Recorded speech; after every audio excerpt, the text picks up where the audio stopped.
at the moment, especially with the troubles that we see them have. And you think about Team One on this map. There was a tweet actually last week from Alamau after they played Chalet, and I messaged one of my friends to get it all translated. Big shout out to Bruno. He's someone that I go to translate any tweets that I see in Brazilian Portuguese. And when the translate doesn't quite hit home, and it doesn't quite give you the full picture. And basically, it was Alamau saying that he was very surprised that they got taken to Chalet because Team One basically invented the meta on Chalet, and it was aimed at Ints. Ints, of course, took Team One to Chalet last week, and Alamau was sort of spouting his confidence on the map. And yet again, we see Chalet be picked here and played, and MIBR have let this one slip through. It is a peculiar one for me because the best game that MIBR have had so far this stage has been on Oregon. Now, they did also have a really terrible game on Oregon, so, but it's been Oregon, it's been Villa, it's been these more strategical maps that they've been going to, which makes sense because when they're playing with Bodega in their lineup, you don't necessarily want to be going to maps that lean way more heavily into the mechanical skill. Bodega's got a brain, but he's not the guy who's meant to be sat there behind the keyboard. He's just filling in for now. Meanwhile, as you say, Team One do very well on these types of maps. They absolutely decimated FaZe Clan yesterday on Coastline. And as you say, they basically invented the meta here on Chalet. I remember their game that they played against FaZe Clan on it last stage, which was the real beginning of understanding how this map was going to be played, at least by the Brazilian teams. And Team One have been looking better and better as the stage has gone on and really gotten themselves together. They've had plenty of time to practice on this map so far this stage when other teams have brought them here. So, to me, it is also peculiar. And I wonder if MIBR just simply picked the... I mean, it wasn't even them who got the last pick. It was Team One who got the last pick, I believe, so...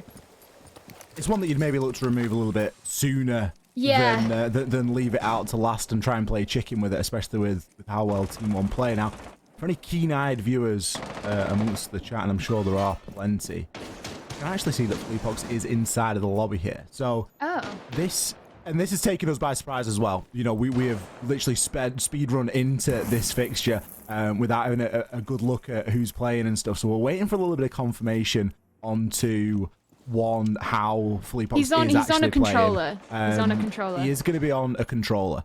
So that's the reason why he's in it. Anyone that's not familiar, and one of the reasons why MIBR aren't doing too hot at the moment is because Fleepox is out with a shoulder injury, and Bodega's been playing in his place, but Fleepox does have the ability to play with a controller that doesn't affect his shoulder too badly, not the same as a sort of swinging mouse movement. So in this instance, we are going to see Fleepox playing.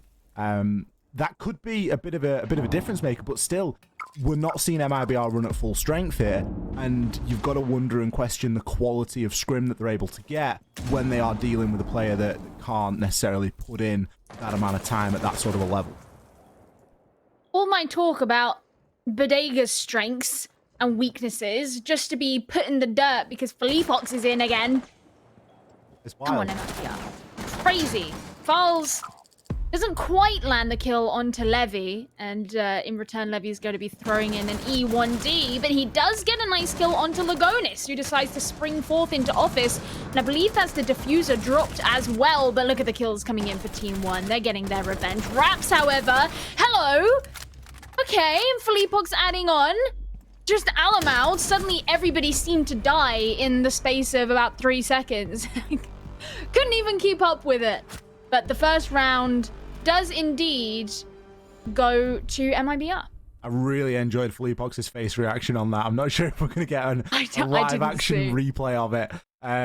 But he looked almost as shocked as the player that just died that he was actually able to land that shot after the repelling player got taken on down. A lot of kills there for the side of MIBR. They had a nice setup in toward that master and office area. I think we might get a glimpse at that once again, as there was plenty of action going down at that time.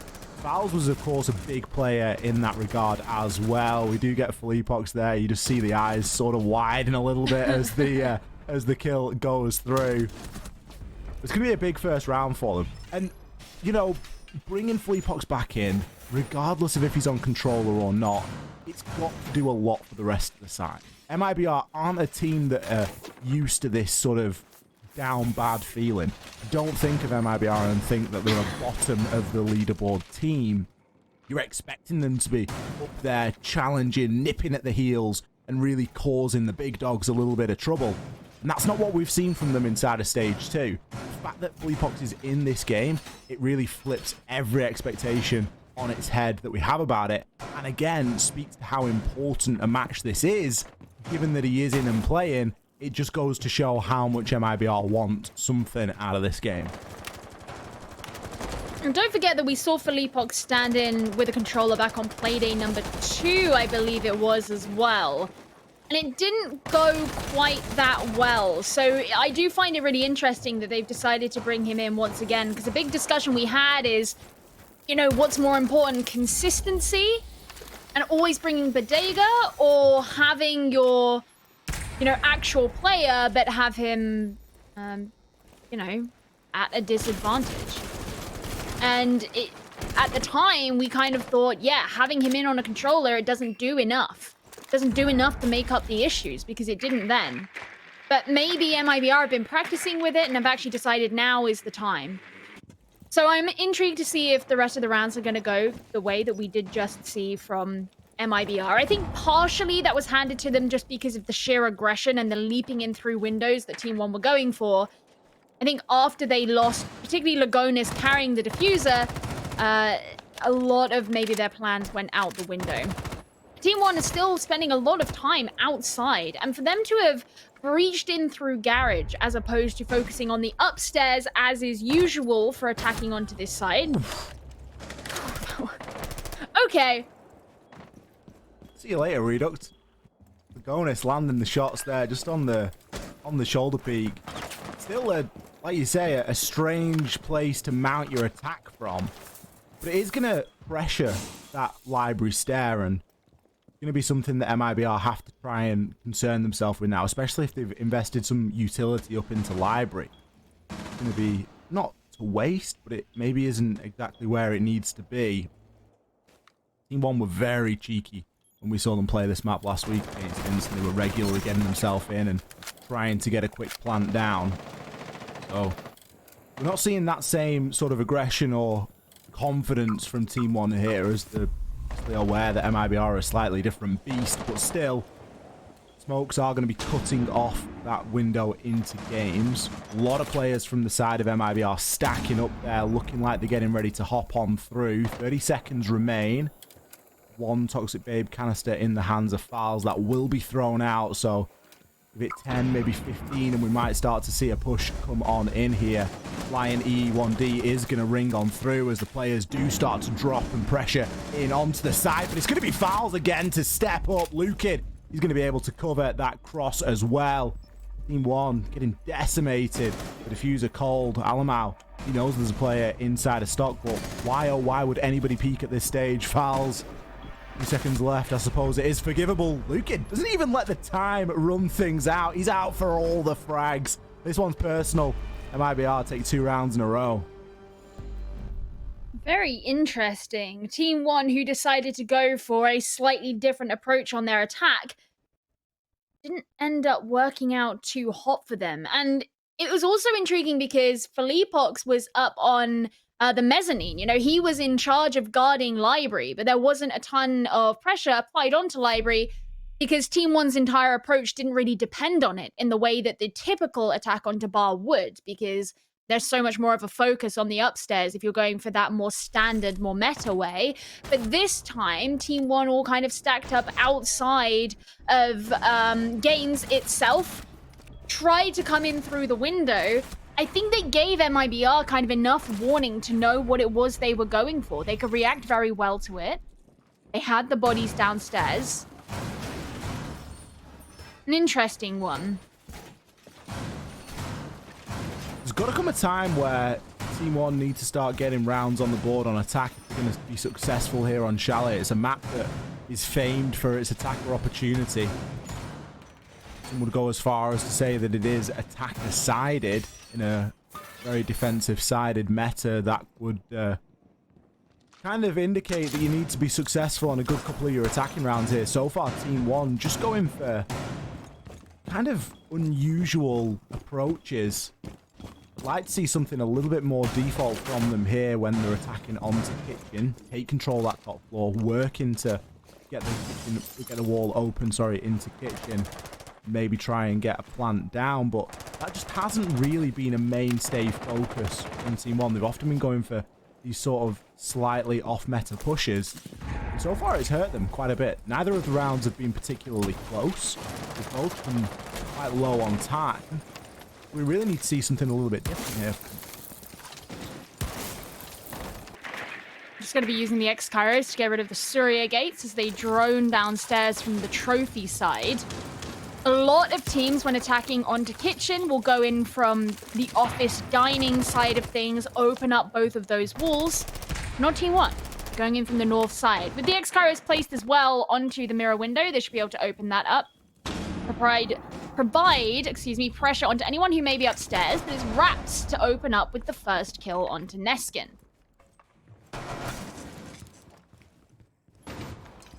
Again, a kill going down in favor of MIBR. KDS will be there with the swing, though. Does manage to shut down full Epoch.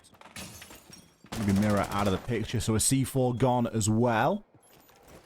Still, there's some big players to remove from MIBR. Levy going to be holding this big window now as he looks to try and cut through the site and hold a bit of a flank. E1D briefly going to route these players in location, but Lagonis... Curiosity kills the cat. It's awful when you can see those kills starting to happen. KDS, though, he's going to try and make better of this situation. He's able to find himself, too. There's still plenty of time available for Team 1. That's a crucial point to note as well. And now they can start to work vertically. Redux is already forced out of position due to pressure coming in. The diffuser is cold, but there's nothing really stopping it from being recovered. Site preparations going now for these final couple of seconds. KDS... on for the A series, managed to find the nade kill onto an already low Redux. Val's has to do a lot here inside of 40 seconds. Does have 2 Toxic Babe canisters, but being pressured vertically and soon to be horizontally as well. The Iana clone going to gather that intel. Maybe get shot in the back here from the bottom of Solarium. You could see the crossfire established. It's going to be KDS to find the final kill. He secures himself his ace. Very well deserved. Beautiful round from Team 1 to make up for the mistakes of the previous 2. Looking dominant once again as the fight continues on. MIBR are going to be returning back to Master. So it was an interesting approach from Team 1 back on round number 1. Had a lot of posturing on the windows, and then when things started to go downhill, they all decided to come in at once, and everybody got punished. I think one of the big problems, if you're attacking onto that top floor, and you haven't cleared out whoever is in kind of closet, bathroom sort of area, which is really an area that you can hold on to so many of those key windows, which in the case of the attackers are angles or rather avenues of ingress. If you haven't cleared out that person, then you're going to really struggle to enter into the site. And that's a problem that Team 1 found themselves facing. Not just that, but MIBR also have Philippox present on the solar stairs, which we've known from many games that we have seen can be a really powerful position to prevent any movement in from the Solarium windows. So maybe a bit of a lack of due diligence on the side of Team 1. This time they're going to be going up against a different sort of composition anyway, as Reduct is going to be present on Clash, not something that they brought last time. So that should, in theory, slow down Team 1's push, regardless of whether or not they actually make it into the building or not this time. Just another problem to solve, isn't it? And something else to chew up a load of time. Clash great for challenging players that are going to be on windows. Obviously the zap and the fact that you are behind the shield, it makes it so difficult as an attacker to really get that entry. We're relying on a bit of teamwork, nice little crossfire, and potentially some nades to try and deal with said Clash. Team 1 opting for that ingress through garage again. That being their main point of entry, at least to clear out any of that lower presence that may be there, but MIBR, they're not roaming too heavily. Alamau shouldn't come up against too many obstacles here. Already getting himself through. Has the chance at moving all the way up these stairs as well, but he's just waiting for the drone information to come on out. E1D, just in case. It's going to assist this push. Alamau will make it up to the top of library, but what is he faced with? He's faced with the... Yeah, that's going to stunt his progression a little bit. At least he got to the top of the stairs. He did that very well. Great, but now you've got to try and catch the clash out. Now, there is the potential that she can be caught out from behind, but Alamau's actually made his way through rather safely via the mezzanine. Going to be jumping down, holding the angle down in through dining. Now, because he's playing on the buck, as always, he should be able to get some really nice vertical power from here, whether that's to get rid of the denial behind the wall, which I suspect was the case here. He could still play from dining or kitchen to actually shoot upwards, but his rotation now suggests that that's not going to be the plan. One are looking pretty disjointed here in this approach. As we enter the final minute, something has to start coming together here if they're going to be successful in an execute. There's still the clash to deal with. The clash is always worth at least 2 players alive when you get into that final 30 seconds, just in how annoying and frustrating it can be. Val's going to open things up, shutting down KDS from his successes in the previous round with a nice angle, and he's going to be able to smoke off the doorway onto that balcony. Adonis can move through, but really all he's going to be greeted with is this clash. Filipok shuts down Alamau vertically. Any hope of dealing with that clash from beneath has been thwarted. Kills continue to trade, and MIBR on the right side of them. Lagonis with a desperate swing. Levy caught outside, trying to make something happen, but it was only a matter of time. Raps is actually going to take a little trip out into the snow for him. He jumps over onto the balcony. Finishing that final kill off, MIBR, again, not looking too pressured there. No, not at all. I mean, I don't know if maybe Team 1 weren't expecting the clash to come through, but you could tell by the way they were trying to navigate around that they were basically just trying to avoid her rather than deal with her directly head on. Now, I don't think they were playing as Zofia on that last round. They didn't really have anything that was directly designed to get rid of a clash. They are going to be this round. They've actually teased out the Ying, but will be 6-picking off of Ying onto Zofia for their next attack onto, I assume this is Bar. Yeah, it is Bar. Now, interestingly, this was the round that Team 1 went for a really peculiar attack onto back in round number 2.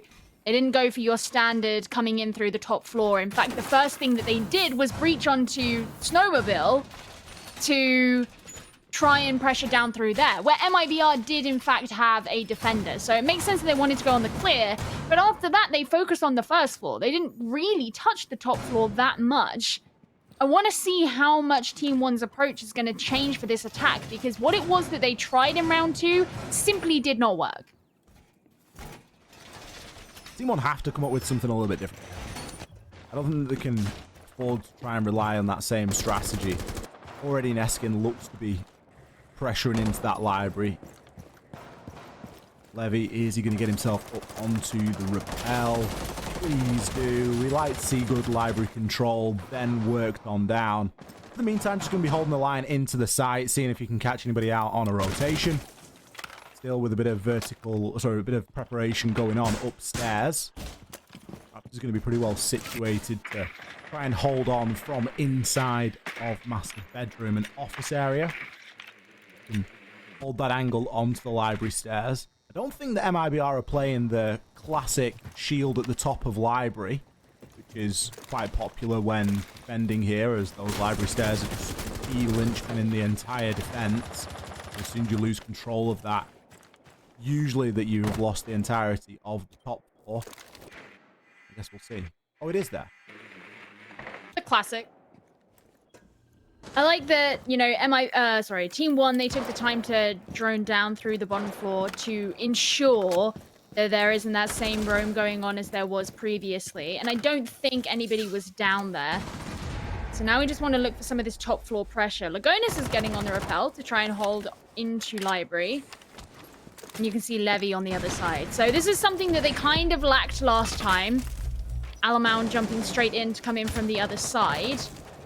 Now, it shouldn't be too hard for him to get rid of the shield. There we go, lifeline in. But actually, you could hear the lifeline get sucked up by the ADS. So it's going to take the second shot to actually remove the shield finally. Still, it's a job done, but it comes at a cost. Kills now start to trade. Redux is able to take down Neskin. KDS been playing exceptionally well throughout the course of the game so far. Currently on 8-3. And he's looking to have a big impact here again. Now, there's still the small issue of Lukid off-site. He was a big problem last time. Just holding inside a kitchen, ready to deal with any players that move through that main lobby area. But someone seriously needs to do something about KDS here. He's going to try and nade on in. He's going to do a chunk of damage onto Fowls, but Fowls takes the initiative, goes for the swing, and shuts him down. Whilst all the work that KDS has done is good and valued, it wasn't really being backed up by his team. Fleetbox is going to be upstairs. He can easily be caught out and cut off here. And Fowls is just looking to try and stop anybody from pushing it on in. He still has... Oh, sorry, his last Toxic Dave canister has just been tossed on out. The pressure is going to start to mount. Fleetbox, is now the right time? The answer's no. Levy, they're able to shut you down. Team 1 not taking any chances with that last player. Fowls inside of stock.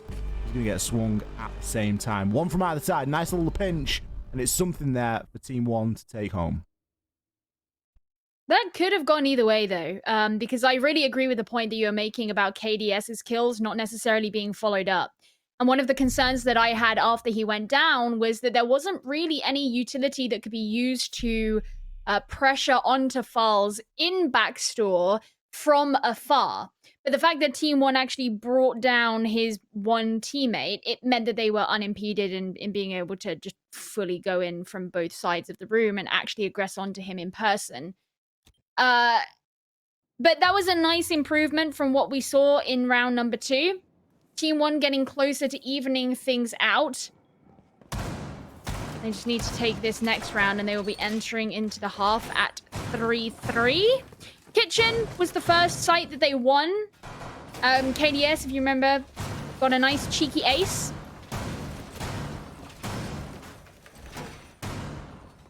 It was a big round for KDS, wasn't it? He was able to get himself in and cause a lot of trouble.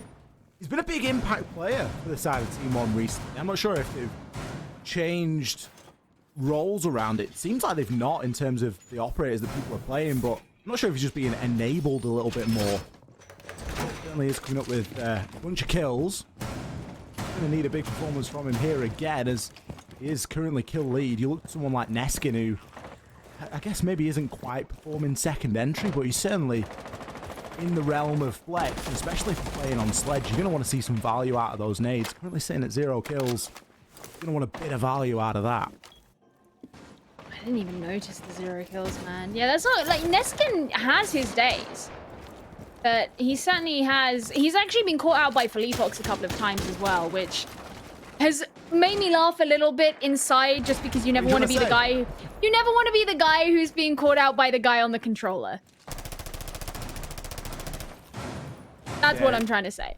I mean, it doesn't sound like a lot of fun, does it? I think it probably opens you up to a little bit of friendly ribbing between the teams, between the players who are getting taken out by somebody using a controller. To be honest, Fleetbox doesn't look terrible. You know, we saw him kind of blindly run into library on that last round, but that's just one of those things that happens. I don't think that we're, you know, we're not necessarily expecting the world out of him, but he's still capable and he's still able to land his shots. I'll be honest, I'm guilty of not fully knowing Fleetbox's background. I don't know if he did play on, you know, one of the consoles previously, whether it be Xbox or PS4, and maybe that's where he's, you know, got a little bit of early Siege experience from. I'm not sure if that's the case or not. If it is, then he's still going to be fairly capable. To be fair, they haven't stated what controller it is, so maybe it's like an N64. Yeah? Or, you know, like... like a joystick? Like yeah, it could be anything. Like Nintendo Wii, like, you know. You don't know what it is. It could be anything. Well, Levy gets the opening kill. We know for a fact that he's playing on keyboard and mouse, so just your standard kill with a standard set of controls. Team 1 still pressuring here on the windows. Levy's trying to hold off this long angle down through piano. Val's underneath has been a little bit of a menace so far. He's trying to hold on to the bottom of the Solarium stairs. There's not a lot of vertical pressure coming in here, and that could do something to shift him out of here, because at the minute, he's able to just find whichever angle he wishes and do his best to try and hold on. Redux, he's going to find the frag onto Neskin. Neskin obviously getting in upstairs to try and deal with some of that vertical. Eventually, Fouls will fall, and it will be to the hands of KDS, the hot player today.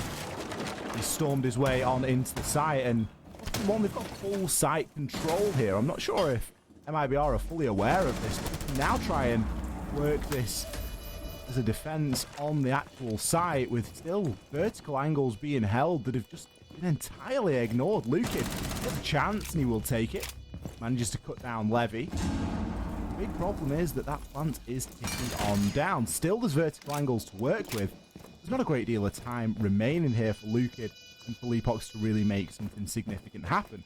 Lukin's going to have to throw himself over the stairs, try and get himself down. It's an area that is going to be being watched. You can bet your life on that. Leapox will find one onto KDS. Alamak now in the clutch. Had to draw off the pistol. That was getting a little bit close there. Fleabug's actually got a really nice headshot as well just before that, and then he seemingly gets stuck on a wall and punished by the pistol of Alamau. You know, sometimes it really do just be that way. But it means that these teams are going to be finishing off the half 3-3, evened out totally. And this is where you start to wonder, are MIBR going to do just as well on the attack? They've had a number of rounds in this half where they looked pretty good. And I'll be honest, I've been surprised. Is it going to continue in the attack? It's been a pleasant surprise, hasn't it? It's been nice to see MIBR playing to that, not to that same level, but to the level that we know recognizable. Yeah, they're not far off, are they? They're nearly back to where they were. They've taken 3 rounds against Team 1 here on Chalet. As you say, this is where the acid test starts to begin now, and we need to see how they're able to perform when they do switch those sides. Now, I'm kind of shocked, I'll be honest, to see Felipox go for the Zephyr. Obviously, Zephyr has a lot of utility that's usually quite particular in how it's used, and often you're after doing some quite precise things with the life. I mean, I don't really know who else you would sort of go to, whether you just want to stick to something that you're at least capable of pulling off and playing, but you do start to wonder where Felipox's strengths and weaknesses will start to show and be exposed here, as he does move on to such a crucial operator where you're going to be looking to, you know, get a lot of value out of the kit. Of course, you do have great weapons to be rocking and trying to control that recoil with the controller. I mean, when you think about when we first saw Bodega, he was taking on the hard support, and it was really notable how the role changes that happened within MIBR were affecting them. And they started to look a bit better when Bodega actually moved on to that kind of flex position, flex support position, and everyone else could situate themselves back in the roles that they knew they liked to play. So part of me wonders if it's just because that is what Felipox would be playing anyway, and it causes the least disruption amongst everybody else's roles. Yeah, I think that's the key, isn't it? Is not putting anyone else out of joint well, and ensuring that they're still able to play on who they need to perform the best. And we'll have to see if it's something that the weakness that starts to show, or if it's something that we, maybe just don't really notice too well. MIBR, for the most part, have just spent the first minute of this round really just setting themselves up, getting those lines of sight established, getting that information, gathering where they want to try and get this push off onto. It's going to be a kitchen defense here for Team 1. Top floor already being pressured now. We did hear a C4 rip there, and it will come through. Lukin gets himself out of any damage radius and will find himself a couple of shots. How does he land the kill in such a short amount of time? It's just too good. Lagonis responds, though, onto Felipox, so there is that all-important Zephyr we were talking about, taken straight off the board. Perhaps is looking for his next kill, but it'll actually be Redux to get it. Lagonis just standing out in the middle of the library corridor. I guess we'll Never know what that was really about, but either way, he gets caught out. Certainly a strange place to be, and the weight starts to rest on KDS's shoulders yet again. Now, he's hurt the Gemini there, so he knows he doesn't really need to worry too much about this. He's going to try and take the heads-up engagement, goes for the free fire, chunks Lukid down to half, but it wasn't going to be good enough. Lukid lands a crisp headshot, and again furthers an advantage here for MIBR. They're continuing to look dangerous, even since switching onto the attack, and they've not quite answered all of our questions in the space of one round, but it's not far off. Look at Fowls, very animated there, calling out on the Z ping. The opportunity has since passed. May have a chance of catching Alamau out. Just a little bit too slow there. Instead, going to try and stun on through and maybe go for a direct approach. But it's going to be Neskin holding the long angle. Great shoulder cover there from Neskin as he keeps Alamau alive inside of that one. 10 seconds now remain. Wrapped with the drop. He too will be taken down. Neskin is stepping himself up. He's come alive since getting on defense. He's now in the 1 versus 1 as Alamau finds himself down. 1 second remains. Keep yourself alive. He does just exactly that. It was a close one. It's one that will be remembered as a Team 1 round. I mean, one thing that MIBR, I think, were doing really well in that round was their intel gathering. It's just about how they used it and the speed at which they reacted upon it. You know, you mentioned the drone that went in there, and we had some very animated recalling and recounting of that information, but Raps, who was upstairs, was actually quite far away. He was opening up the floor elsewhere as Sledge, so there was no one directly above to be able to act on that ping that came out, and things like that, you know? The Gemini being used at the end, got some great information, but it was so close for time. And it meant that Team 1, even though they did get quite punished in the mid-round, they had enough time to play with towards the end because MIBR weren't acting on that information that they got, even though the information gathering was actually quite good. Now, Team 1 have taken us downstairs here. That really starts to beg a bit of a question, Gio. So far, we've seen Kitchen as the site. The only site that Team 1 have gone to on the defense. They played 1 round. And... Sorry, they played 2 rounds. And now we go here. And you just start to think, why for your second choice on defense are you going to take us downstairs into garage? Like, bar's a thing? Master bedroom office is a thing? What's going on here? Are they trying to exploit a lack of hard breach and they know that Fowls is only going to bring the Hibana and that's really going to be it? Still, it's a bit of a bold statement. I'm wondering if they're just looking to throw MIBR off, right? Like, they've been playing decent so far, so let's take them to a site that they're probably not super well practiced on, at least not given the fact that their roster's been changing every other week, seemingly. I don't know. It's a peculiar one. I mean, they could have some pocket strats. They could have something very specific planned. But there is a reason that a lot of defenders don't like to go here, and that's because oftentimes you kind of hand it to the attackers. Well, we'll have to see how MIBR choose to approach it. Already, they're getting hassled as Raps can't even get a drone into main lobby without it being taken on out. He's now going to have to face check. Oh, it's like rule number 1, isn't it? Drone gets shot. Don't go for the face check. What happens? Raps goes for the face check and he falls to Levy. It's going to be the Sledge gone. It's going to be 2 nades removed. And an opening pick this time for Team 1, where typically we have seen MIBR dominating that stat so far.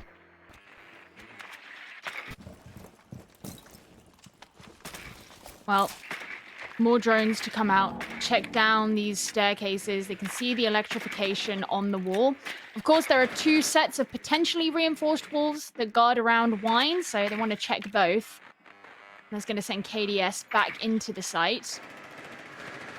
Just got to figure out where. The shock drone's, of course, going to help get rid of the electrocores. Or the mute jammers as well.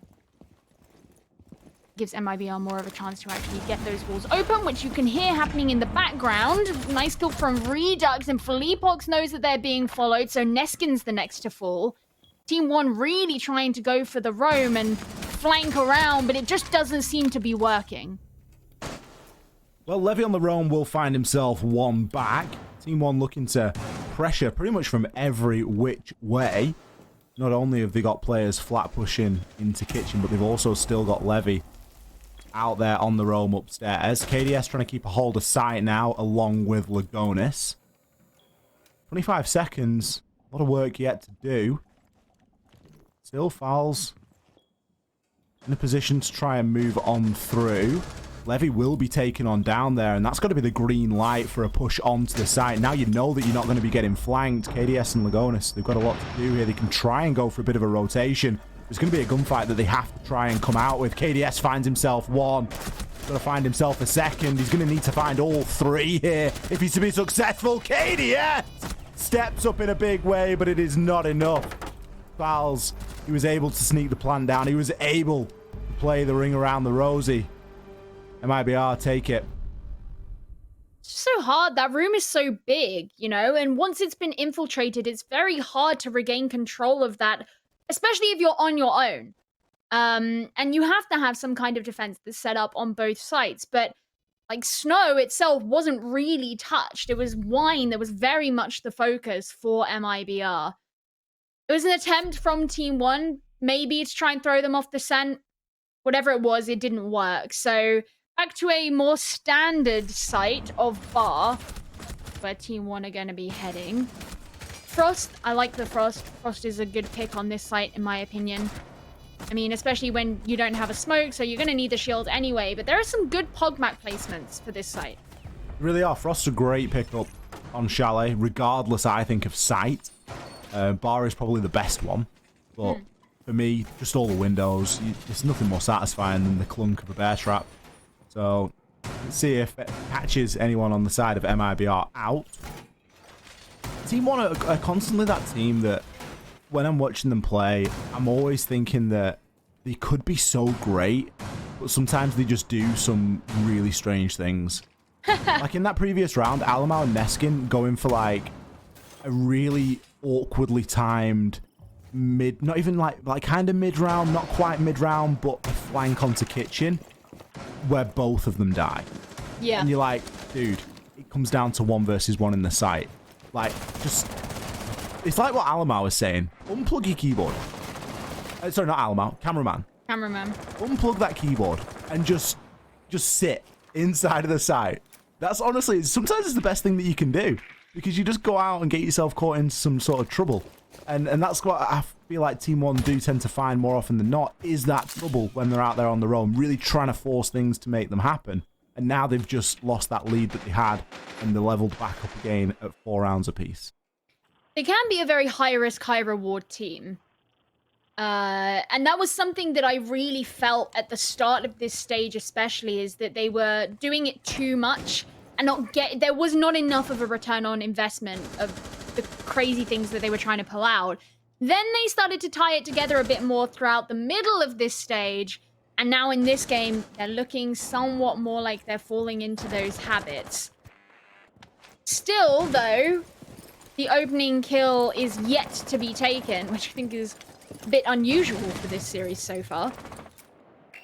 I don't know how much most of these MIBR players are actually in the building yet. You know, we've got the presence on the window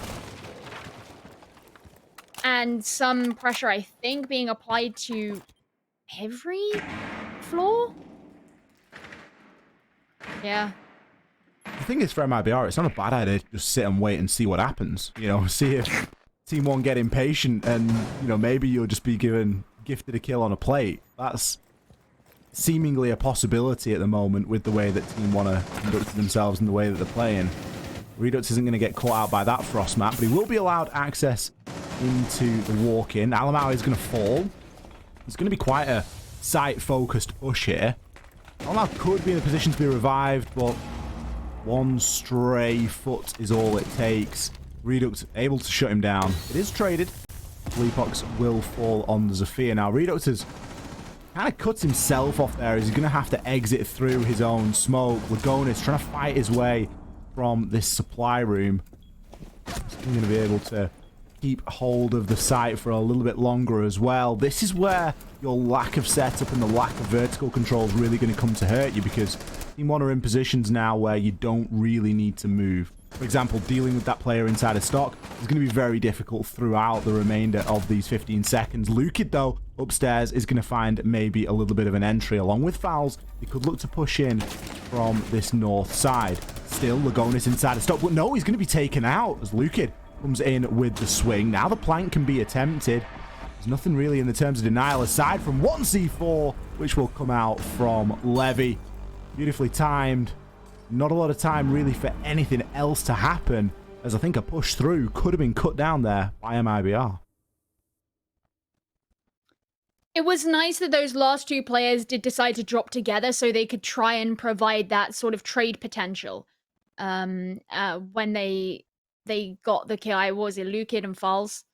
They got one kill, so Fowls could start going in with the plant, but of course there's nothing that they could do about the fact that there was just that one key piece of denial remaining, and it meant that Team 1 didn't have to over-peak, which I think if that had been the case, there would have been a decent chance that MIBR would have been able to take it, just because Team 1 have been caught out in a number of those situations so far in this game. So C4 really came in clutch there. It puts Team 1 in the lead once again. Now, they'll be returning to Kitchen, which they did win on round 7, but no master defense for them. I do wonder if that's going to be the next defense, or if they are going to be stubborn and go back down to Snow, but I guess we'll cross that bridge when we come to it. Now, what they've brought here suggests to me a lot more of a sort of anchory kind of setup, you know, with the mirror, with the Kai. They've got the smoke as well. They're going to try and fortify the site really well. I mean, I suspect they're going to have players upstairs too, because that's such an integral part of taking this site. But when they started roaming on round 8, yes, it was a different site, but I think their roam was sloppy. And I would like to see them lean more into this idea of staying together. I think you'd hope with the operators that they've selected and the composition that that is going to be the case. As we've come to know, you never really know with Team 1 what their plan is going to be. I am too curious as well about why they're avoiding that master and office site. I think there's a chance that they will go back there, or they will go there for the first time next round, but it really doesn't seem to be something that they're favouring. I'm wondering if maybe they feel as though it's fallen out of favour a little bit. You know, we're still sort of vying for the most popular site here on this map, with it only being in the pool for such a short amount of time. We haven't really got a great read on where it is going to be. It is going to be that go-to site. And sometimes on maps, you know, it's kind of band dependent. A lot of maps, it's sort of changed and morphed over time. And as teams get a firmer idea of how they want to attack, then things do tend to change. Great value there out of the Twitch drone. It is going to be able to remove the mirror window. It's really not something that you get to see all too often. Yeah, I was always like getting to see that. And Twitch has become increasingly more popular of late anyway, so you get to see it a bit more. And especially as Mirror has fallen out of favor as a ban, there's a higher chance of seeing it. I'm either going crazy or you just said that Twitter instead of Twitch. I don't think I said that, but I mean... I might be going crazy. I'm usually the one that gets things wrong. But as the push starts to come through now, KDS and Redux are going to be opening up the kills. Redux still in position now as he moves quite aggressively through. He's going to get himself into bathroom, but he wasn't accounting for KDS. Another round where KDS is hitting multiple frags. He's already picked up 2. Toxic Babe canister is going to start to try and deny this push. Luke is going to be caught out on the roof, making a rotate. One of the nice changes about Chalet is you can now make use of the roof, but ideally it's not where you want to be when there are only 30 seconds left and you may be required elsewhere by your team, but it does give you a nice opportunity to very quickly and safely relocate. Now he's still going to have Lagonis to deal with upstairs. The hatch being open as well is a vulnerability, and while KDS continues his good form, picks up 3 kills inside of the round. No, gets caught with the nade in hand. Ooh. Does manage to find one onto Lagonis. Fowls shuts down KDS eventually. There's only 6 seconds left remaining. Fowls is going to have to take this goo mine out, and with the diffuser not even in his hand, he wouldn't be able to plant anyway as the time has run out. Team 1 there seemingly did unplug their keyboards for a time and actually keep themselves safe and alive. All right, well, now Team 1 are on Ponto Decisivo. Match But point. they are going to go back down into the basement. Nah, they're saving strats. Is that what this is? I mean, hopefully they'll win and we can ask them the question. Are you saving strats? Is that why you're going down into the basement? Essentially. I mean, I would like, you know, if they do win and we get the chance, I would really like to ask them what it is that makes them want to come here. They're doing the same thing as well. They've got the vigil. I suspect the reason why they've 6-picked onto the vigil is because they didn't want to give away that they've come back here. Maybe they were trying to lure MIBR into thinking that they're going to master. Because MIBR also 6-picked. They changed from Hibana onto Ace.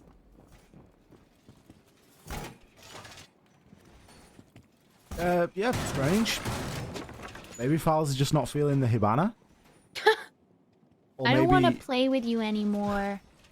Maybe he's fallen out and they've had a disagreement. The thing is, with Ace now, it's not immediately obvious why somebody has chosen Ace. Typically, it was, yeah, smoke grenade. Like, that's the reason, right? But now it isn't immediately obvious why that switch has come through. I don't suppose that MIBR are anticipating a basement here. And that's just, and I may be saying that not quite arrogantly, but a little bit naively, in that we weren't necessarily anticipating a basement and we're kind of surprised by that being the site. Yeah. So I'm not sure if that is the reason, if MIBR have just gone, well, you know, they went basement last time, probably going to go basement again. Let's just try and, you know, get the main wall open, which, from where the posturing looks like it could be on the cards. See what it is they go for, how they managed to do this, because it was good MIBR victory when they attacked onto the basement before. There wasn't a ton of pressure here into snow, but they didn't really need it, and that kind of caught Team 1 out a little bit later on when they had to try and rotate and retake control of Wine. They've also set up that really nice flank drone that we did see, so they will know if any of the defenders are in snow themselves. I mean, especially if they're gonna keep someone like, for example, Felipox out here and then try and take control of blue from the other side, you basically have that free control.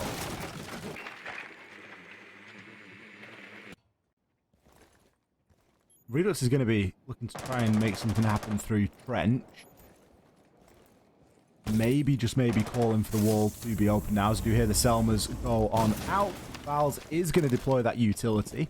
Gives them a very nice long angle to work with that they can use all the way from Garage, coupled with the control and the pressure that they're applying from the main breach. Felipox has got quite a big job on his hands. Going to dip into the drone for the time being just to gather a little bit of intel. Team 1 probably not going to give anything away for free here. The site is going to be vulnerable. And without something like a smoke, without something like an echo, you really are going to be relying on these C4s. And that usually requires revealing yourself somewhat to actually get those C4s in position. Valves could look to go for a similar plant to last time, behind the wine cellar and the main rack inside of there. Redux had a call on the flank drone. He's going to try and take advantage of it. To now challenge on to Levy. It'll be Alamau to open things up. Levy was able to drop the hatch and get himself back down to safety, but Redux hot on his heels. Still drone work going on inside of the site. Felipox now trying to stun out the player inside of Connector. Redux inside of Garage looking to make direct challenge, but it's likely not going to matter as all of the kills do come on through. As the shop is cleared here by Team 1. We're able to be successful downstairs inside of the basement this time. They're going to take the game here against MIBR. My hypothesis about MIBR maybe struggling a bit more on attack turned out to be true, but I don't think for a lot of it they played poorly. And I actually think in many of the rounds in this game, you know, what it came down to was kind of scrappy 1v1s.